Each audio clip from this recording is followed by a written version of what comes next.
Welcome back. In this tutorial, you will learn how to use SUM and XLOOKUP function together to calculate the total of numbers between date range selected. Here in this data, I have the quantities sold information of product A in different dates.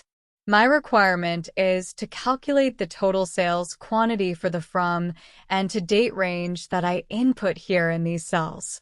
Let me change the date here.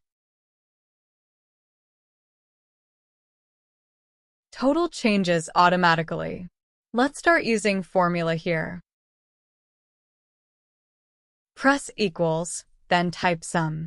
Open parentheses. Combine the XLOOKUP function. In the lookup value, click on from date, comma.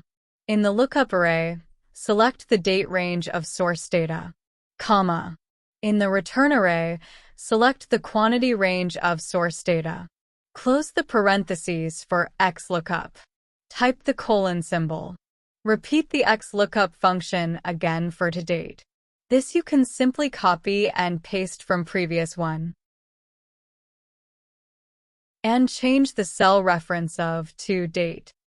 Close parentheses for SUM function. Press enter. Result is calculated. Now, if you change the from and to dates, you'll get the sum of sales quantity for the selected date range. Thank you so much for watching this video. See you on next tutorial.